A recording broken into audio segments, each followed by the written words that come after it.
টিভিটা বন্ধ করতে হবে।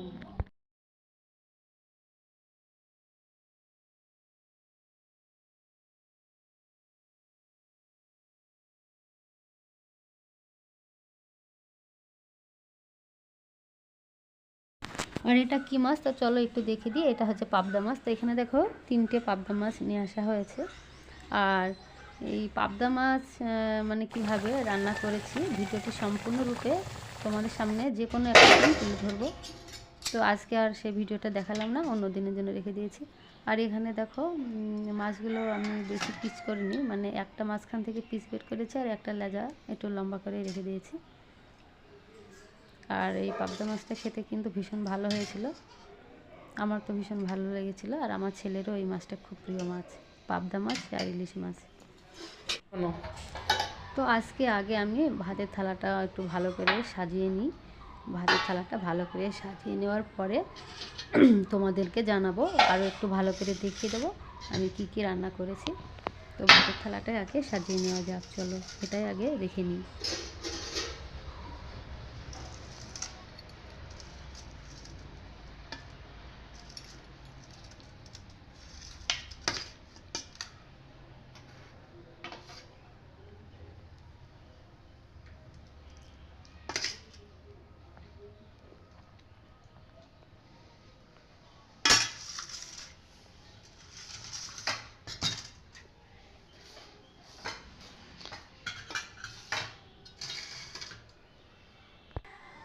আর এবার আমি বাটিতে মাছের ঝোল তুলে নিচ্ছি। আসলে কি বলতো, আমি তো রোজায় আছি, তাই বেশি কথা বলতে ভালো লাগছে না, তাই আজ আর বেশি কথা বলছি না। তা তোমরা যেন ভেবো না যে আমি কথা বলছি না কেন, আসলে ভালো লাগছে না। এমনিতে আমি তো তোমাদের অনেক ভিডিওতে বলেছি যে আমার শরীর ভালো থাকে না, মাঝে মাঝে অসুস্থ হয়ে যায়, তাতে আবার রোজায় আছি তাই চুপচাপ। আসসালামু আলাইকুম, কেমন আছো সবাই? আশা করি ভালো আছো। আর ভালো আছো বলে আরও মানে রোজকার দিনের মধ্যে একটি রান্নার ভিডিও নিয়ে চলে আসলাম। তো আজকে কী কী রান্না করেছি সেটা এবার একটু ভালো করে দেখিয়ে দিই। আজকে আমি তো আর একাই ভাত নিয়ে আসিনি, আজকে প্রথমেই থালে ভাত বেড়ে নিয়েছি।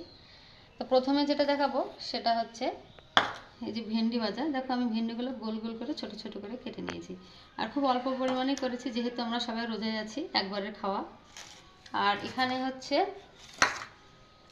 এই যে পটলের লতি ভাজা, কচি কচি পটলের লতা বেরিয়েছে, তো এটা মাঠ থেকে তুলে নিয়ে এসে ভাজা হয়েছে।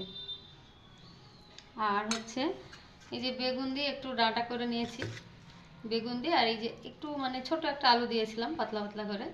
তো ডাঁটার মধ্যে বেগুন দিলে আর একটু আলু না দিলে আমার আবার ভালো লাগে না, সেজন্য এটা আমার জন্যই দেওয়া। আর এখানে এই যে ছোট এক বাটির দই, তো দইয়ের সাজা পাচ্ছিলাম না, তাই পাশের বাড়ি এক দিদির সঙ্গে এই দই নিয়ে এসে একটু সামান্য দুধ দিয়ে দই বসিয়েছি, মানে আজকে আবার বেশি পরিমাণে দই বসাতে হবে। আর এখানে দেখো পাবদা মাছের ঝোল। তো আমার ছেলের জন্য পাবদা মাছ নিয়ে আসা হয়েছে, অনেকদিন পরে বাড়িতে পাবদা মাছ এসছে। আর আমার ছেলে তো একেবারে সবজি খেতে চায় না, ছেলেকে নিয়ে খুব সমস্যা। মাছ হলে, মাংস হলে, ডিম হলে ও খুব খুশি, তাছাড়া শুধু যদি সবজি হয় না তাহলে ওর মাথা খারাপ। তো যাই হোক, আজকে এই ছিল রান্নাবান্না, অল্প অল্প করে করেছি। আর এমনিতে আমি অসুস্থ মানুষ, অত রোজায় আছি, তাতে আবার রোজা মুখে ভ্যারাইটি রান্না আমার পক্ষে সম্ভব নয়।